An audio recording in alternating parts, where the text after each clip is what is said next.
When I quit my job, most people were surprised, but my cousin Marlo wasn't surprised. She was amused. We were sitting at my parents' house in Seattle, a few months after I had left my corporate role to start my own business. I still remember the way she tilted her head, smiling politely while trying to mask the edge in her voice. "So you're really going through with it," she said, swirling her coffee. "The whole startup thing." "Yes," I answered. "I think it's the right time." She nodded, pausing just long enough to let the silence press in before adding, "Well, it's brave, I guess. Not everyone can afford to take risks like that." There was always a subtext with Marlo. She didn't need to say the rest out loud. She saw my decision as foolish, reckless, a guaranteed failure waiting to happen. Marlo and I had grown up close in age, but never in mindset. She followed a clear, traditional path, a stable job at a respected consulting firm, a steady income, and a polished life that fit neatly into what our family admired. I, on the other hand, always felt a pull towards something less predictable. I wanted to build something of my own, something that belonged entirely to me. My business idea wasn't glamorous. It was a logistics platform for small businesses, Clearway Systems. Most people don't get excited about inventory management software, but I saw how much small companies struggled with the day-to-day operations that big corporations took for granted. Of course, explaining that to my family never quite landed the way I hoped. They smiled politely, they wished me luck, but I could feel their quiet judgment, especially from Marlo. In the early months, reality hit me harder than I expected. Building Clearway Systems from scratch wasn't romantic, it was exhausting. I drained my savings faster than I thought possible. The first version of the platform had bugs that cost me my first 2 clients. Investors I had pitched to with so much hope turned me down one after another. Some were kind about it, others weren't. "This is why people stay in safe jobs," they'd say. Marlo had said once after hearing about one of my setbacks, "Stability is underrated." I didn't respond. I had learned that trying to defend my decisions to her only gave her more room to dissect them. Still, I kept going. I took on side consulting work just to keep the company alive. My apartment in Portland was small, my budget was tight, and there were nights I sat on the floor, staring at financial spreadsheets, wondering if I had made a huge mistake. But through it all, Celeste stayed by my side.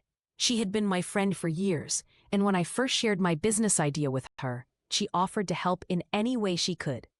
Eventually, she became my partner, managing operations, helping with strategy, and keeping me grounded when my confidence wavered.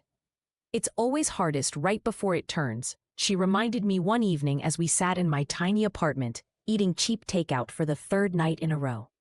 "I just hope there's a turn," I whispered. "There will be," she said, her voice steady. "You know why? Because you care about solving a real problem. The market will catch up." She was right. It just took longer than I hoped. After almost 2 years of struggling, things began to shift. We pivoted our focus, targeting independent food businesses, small bakeries, coffee shops, and catering companies that desperately needed affordable logistics solutions. Word spread quickly in that community. They referred us to each other. Our software wasn't perfect, but it worked better than what they had before. Our client list grew steadily, slowly but steadily. By year 3, we caught the attention of a few regional suppliers who saw how we could streamline their distribution networks. That led to larger contracts, better revenue, and the first serious investors who actually believed in what we were building. The company finally had breathing room, and then momentum. We moved into a proper office space in downtown Portland. Nothing fancy, but it felt like a palace compared to where we started. I hired a small but capable team.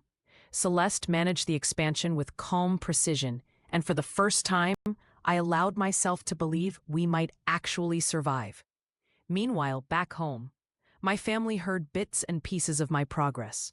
My parents began to share little updates with pride, but Marlo remained largely silent. Occasionally send in polite but distant messages when we crossed paths at family events. Then, unexpectedly, everything changed for her. Her consulting firm went through major layoffs after a merger.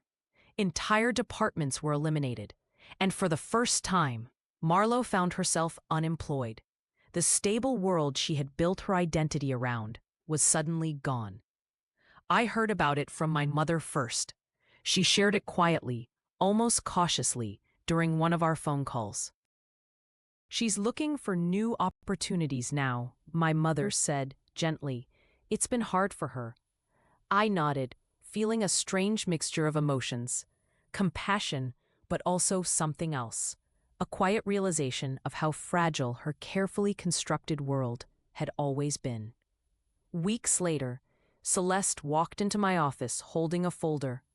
"You'll want to see this," she said, placing it on my desk. I opened the folder and saw Marlo's name printed neatly at the top of the application. She had applied for a position at Clearway Systems. For a moment, I just stared at the page. Celeste watched me carefully. "Do you want me to handle it?" "No," I said quietly. "Schedule the interview." She hesitated, but nodded. "All right." When the day of the interview arrived, I was calm. Strangely calm. This wasn't revenge. This wasn't a confrontation. It was simply a moment where everything had come full circle. Marlo arrived dressed sharply, as she always did, but the confidence she usually carried had softened. She smiled when she saw me, though her eyes betrayed a hint of discomfort. "Linnea," she said, extending her hand. That night, I sat in my apartment, reflecting on everything. The years of struggle, the quiet doubts, the moments where I almost gave up. And now, here I was, calm, steady, and at peace with how far I had come. Not because I had won anything over Marlo, but because I no longer needed to prove anything. I had built something real, and that was enough. A few weeks passed after Marlo's interview, and life returned to its usual rhythm. We sent her the standard rejection email. Polite and professional. I never heard anything from her directly after that. I suspected she was too embarrassed to reach out, or maybe too proud. Either way, I didn't expect to see her again anytime soon. Clearway Systems continued to grow. New contracts came in. We expanded into several neighboring states. Celeste managed the operations while I focused on developing new partnerships. The company was no longer just surviving. It was thriving. Sometimes, I'd sit in my office overlooking the city and think about how close I had come to giving up during those first years. The weight of doubt had nearly crushed me back then. But now, those memories felt distant, like old photographs, still there, but no longer sharp. One afternoon, Celeste walked into my office with her usual calm expression. "There's a networking conference coming up in Seattle next month," she said. "Big names, a lot of potential clients." I nodded. "We should go." "We've been invited to speak on one of the panels," she added. "Small business logistics, your specialty." The thought of returning to Seattle professionally felt a little strange. It was where my journey had started, but also where so many of those early judgments had come from, including Marlo's. Still, I knew it was the right move. The following month, Celeste and I flew to Seattle and checked into the hotel hosting the conference. It was one of those grand places with marble floors, high ceilings, and staff who seemed to float through the lobby as if trained not to make a sound. As we settled in, I noticed familiar faces from the industry. Some people I had met years ago during my early pitches, others who were now peers. It was strange seeing them all gathered in one place, many of whom had once overlooked my little startup idea. The first day of the conference went smoothly. I spoke on the panel, shared Clearway's growth story, and met with several potential clients afterward. The response was warm, full of respect that I hadn't always received. That evening, during the networking dinner, I saw Marlo.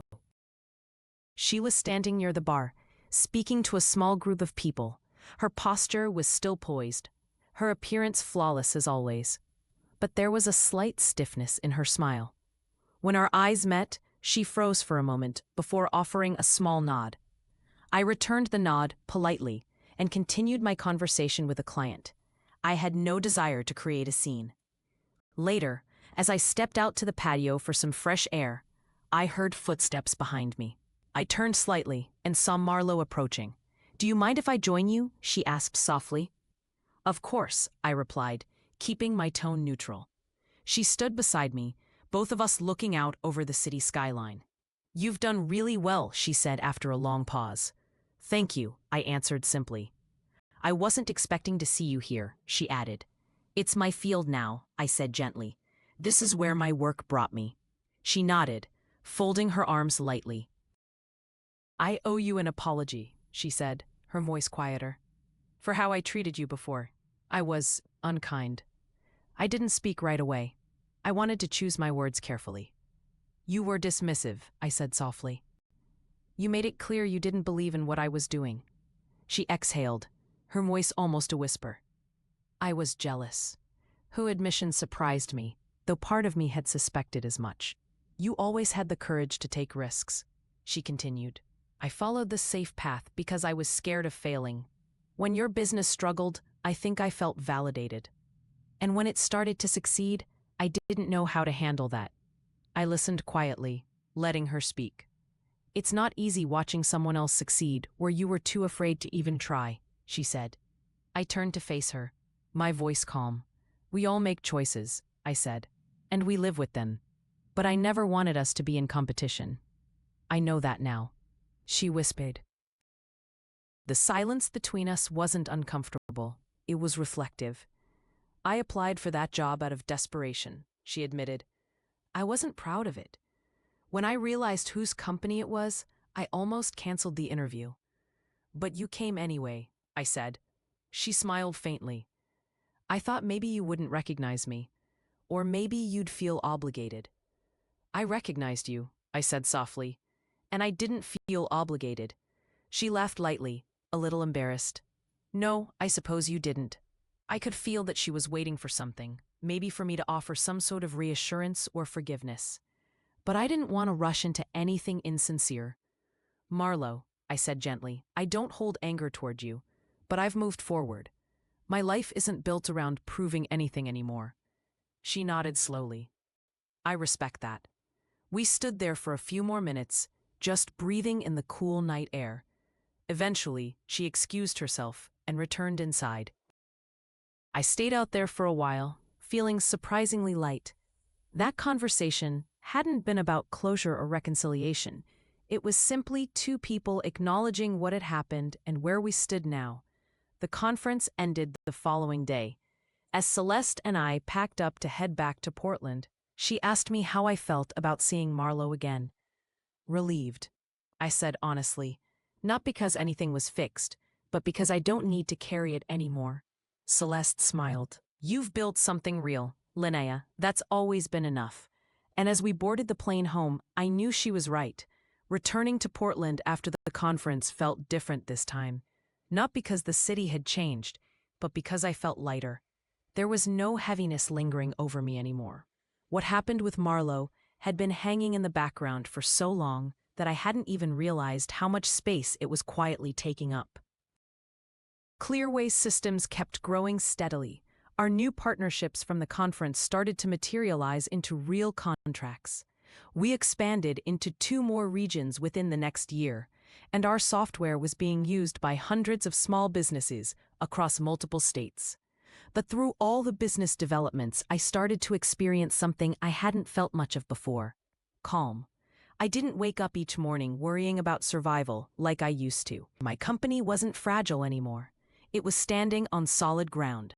My team was strong, the leadership balanced, and Celeste continued to be my anchor throughout the expansion. One afternoon, as we were reviewing our quarterly numbers, Celeste glanced at me thoughtfully.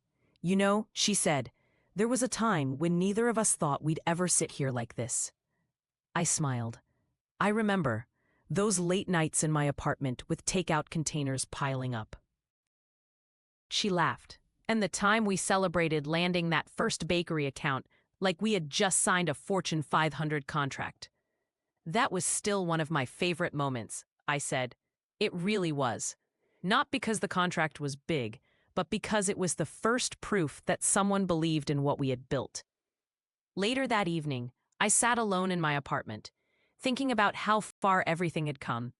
I thought about my parents, who were now openly proud of my work. My father had even brought up Clearway during one of his business dinners with colleagues, something I never thought I would hear.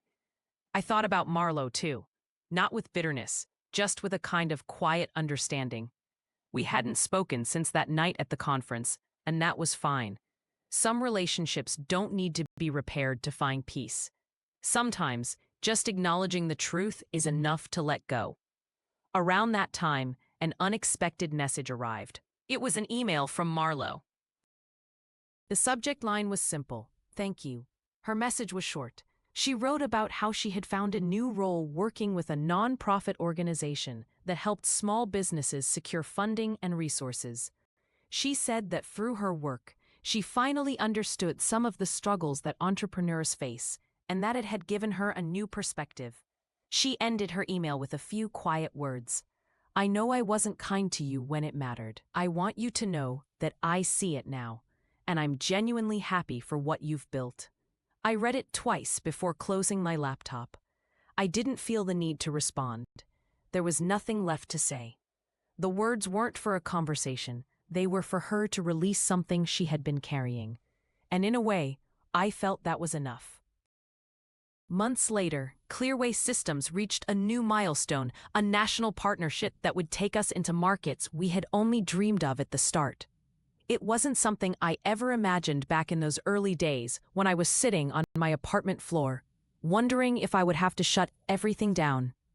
During the announcement event, as I stood in front of my team and shared the news, I looked at the faces of the people who had believed in me, many of whom had been with me since we were just a handful of people in a cramped co-working space. When the event was over, Celeste pulled me aside. "You've come full circle, Linnea," she said. "Maybe," I replied softly. "But I think the best part is that I don't feel like I'm running anymore." She smiled, understanding exactly what I meant. For so long, my motivation had been tied to proving myself, to my family, to Marlowe, even to my own doubts. But now the drive came from a different place. I was building because I loved what I was creating, not because I needed anyone else to recognize it. That was the real freedom. A few weeks later, I visited Seattle briefly for a family gathering. It was a casual weekend barbecue, nothing formal, no speeches or elaborate displays. My parents greeted me with warm smiles, and my cousins mingled around the yard, chatting and laughing. Marlowe was. "We're proud of you," she said softly. "I know," I whispered back, and this time I fully believed it. As I drove back to Portland that night, the city lights slowly fading in my rearview mirror, I felt something settle fully inside me. I had built my business. I had faced my past. I had made peace with what I couldn't control. And for the first time, I wasn't looking backward. I was simply moving forward. A year later, I found myself standing in Clearway's new headquarters. It was much larger than the small co-working space where we started. Floor-to-ceiling windows let in soft morning light. The hum of quiet conversations and clicking keyboards filled the air. This was the world I had built, piece by piece. Every now and then I would pause like this and take it all in. Celeste walked over with 2 coffees. She handed me one without saying a word, both of us falling into the easy silence we'd grown used to over the years. "We just crossed 500,000 active users this morning," she said after a moment. I smiled. I saw the report. "You ever think about how different it all looked at the start?" she asked. "All the time. The memory of those early days never fully faded. They lived quietly in the background as reminders, not of struggle, but of what it took to get here. The long nights, the doubts, the moments when I wanted to walk away. And yes, even Marlowe. But what surprised me the most was how little those painful parts defined me anymore. When I thought about my journey, the hard chapters were there, but they no longer carried sharp edges. They had softened, settled. Later that month, I was invited to speak at another industry event. This time, not as the struggling startup founder trying to prove something, but as someone others now look to for advice. The auditorium was full. As I stepped onto the stage, I felt an odd calmness settle over me. Years ago, a moment like this would have overwhelmed me. Now it felt natural. I spoke openly about the beginnings of Clearway, about failure, about uncertainty, about the importance of building something real, even when others don't believe in you. I didn't mention Marlo by name. I didn't need to. The lesson was never about her. It was about learning to hold steady in the face of doubt, no matter where it came from. After the event, several people came up to speak with me. Young founders, business owners, students looking for encouragement. I answered their questions, offered advice, and listened to their stories. One young woman approached me quietly as the crowd thinned out. "I've followed your journey for a while," she said softly. "You make it feel possible." Her words stayed with me long after she walked away. That night, back in my apartment, I sat by the window with a cup of tea, watching the city below. The lights shimmered gently, steady and calm. I thought again about how far I had come, about the version of myself who once sat on the apartment floor, scared and overwhelmed, wondering if she had made a terrible mistake, about the family dinners filled with quiet judgment, about Marlo's sharp words, and eventually about her quiet apology. Everything that once felt so heavy now sat quietly. In the end, it wasn't about proving anyone wrong. It was about becoming comfortable with my own path, no matter how different it looked from what others expected. Clearway Systems was still growing. My team continued to amaze me every day. My parents remained supportive, quietly proud of the world I had built. And Marlo, she stayed distant, but respectful.